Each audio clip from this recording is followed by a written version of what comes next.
Salam satu laras untuk Anda semua penggemar vlog Sniper Ngapak.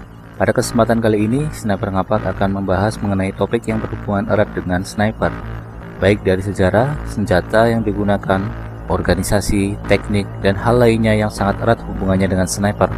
Semoga dengan adanya konten pembahasan mengenai sniper ini bisa menambah ilmu pengetahuan Anda tentang militer. Informasi mengenai isi konten ini diambil dari sumber majalah Angkasa, edisi Sniper, dan juga tambahan beberapa artikel yang beredar luas di internet. Bisingan peluru dan meriam pada saat perang merupakan hal biasa yang dihadapi ksatria berbaju loreng yang turun di medan perang. Tetapi tidak banyak orang awam yang menyadari bahwa ada satuan unit khusus kadang luput dari perhatian mereka. Mereka ini merupakan pasukan berkemampuan khusus yang biasa dikirim untuk misi yang khusus pula. Mereka lebih sering dijuluki penembak jitu, penembak runduk, penembak senyap, dan banyak orang mengetahui istilah umumnya sebagai sniper, para pemburu dan penembak jitu yang sangat diam dan mematikan. Pasukan yang sangat ahli dalam kamuflase dan bergerak secara diam-diam ini termasuk dalam organisasi kemiliteran divisi khusus. Sangat jarang terekspos, tetapi jangan dipandang sepele kemampuannya. Target yang diberikan para sniper ini pun pilihan, yaitu lebih memfokuskan target para komandan tertinggi musuh yang memegang kendali strategi dan skenario perang. Prestasi bukanlah ukuran yang biasa mereka umbar, walaupun begitu sejarah tetap memberikan tempat terhormat bagi mereka yang telah berjuang dengan sangat istimewa dan membanggakan negara mereka masing-masing. Beberapa nama para sniper yang masuk dalam sejarah dan membuat harum satuan khusus militer ini adalah Simo Hayha, Fazli Zaitsev, Carlos Hedhog, Koch Mahony, Erwin Koning, dan sniper perempuan lainnya yaitu Lyudmila Pavlyuchenko. Dalam salah satu referensi tentang sniper atau penembak jitu terdapat pula daftar sniper hebat dan beberapa skor yang dibukukan oleh masing-masing. Yang teratas mencapai skor 500 prajurit yang tentunya maksudnya one shot one kill atau menewaskan ke 500 prajurit musuh masing-masing hanya dengan satu kali tembakan. Tetapi menyusun informasi tersebut lalu memberi catatan bahwa prestasi di atas diungkapkan untuk tidak dipamerkan dalam kemampuan membunuh. Menurut definisi yang ada di dunia kemiliteran, seorang militer adalah pasukan yang dilatih secara khusus untuk bisa menembak dari jarak jauh secara tepat sasaran yang bernilai tinggi. Tentu saja untuk bisa mencapai status itu, sniper harus mempunyai kemampuan yang tinggi atau penggunaan senjata di lapangan serta menguasai teknik menembak, menyerang, berkamuflase, dan penguasaan medan dan strategi. Sebagian besar target sniper adalah para pemimpin komando, karena dengan melumpuhkan pimpinan maka struktur komando musuh menjadi tercerai-berai dan lumpuh. Perlengkapan mereka jadi tak berguna, dan paling utama menimbulkan ketakutan di hati prajuritnya. Pada artikel yang diposting di situs www.angelrifle.com mengenai penembak jitu Timothy Murphy dari Morgan's Kentucky Rifleman di pertempuran Saratoga, tanggal 7 Oktober 1777, ia menembak dan menewaskan seorang jenderal Simon Fraser dari tentara Inggris.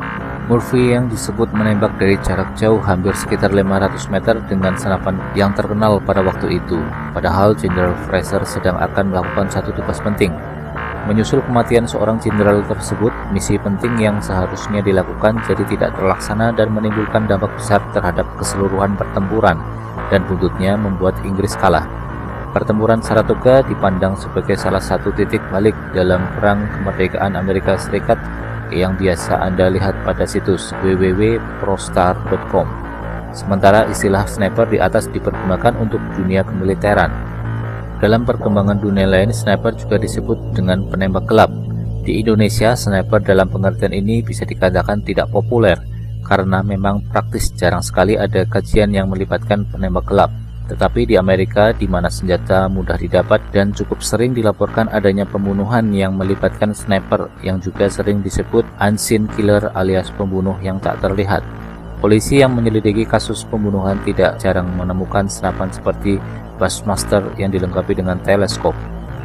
Berbeda mengenai sniper militer di tengah medan perang yang dengan senjata kuat dan presisi mengejar prajurit musuh dari jarak jauh.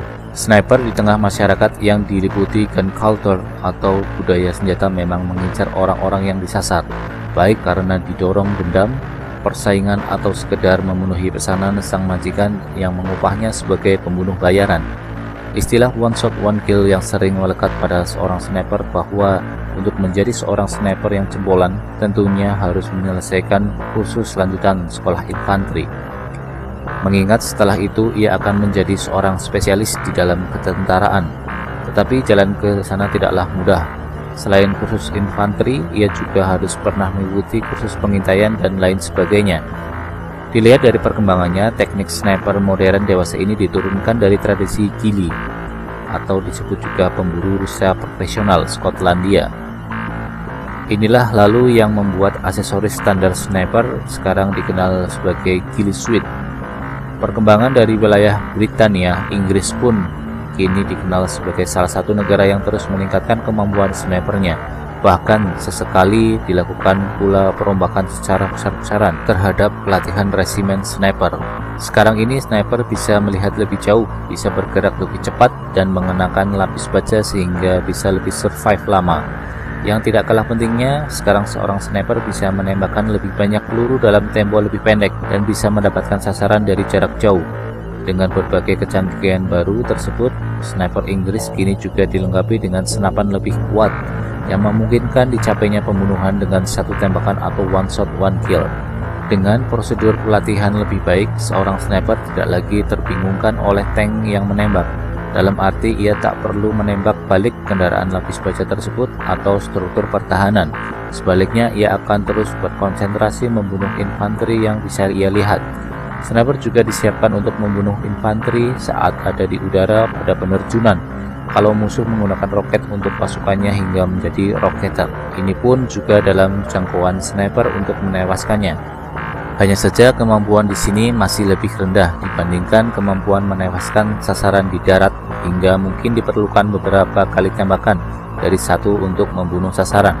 Dalam konteks perkembangan berbagai aspek sekiranya sniper, makanya banyak materi yang perlu dibahas pada beberapa konten selanjutnya.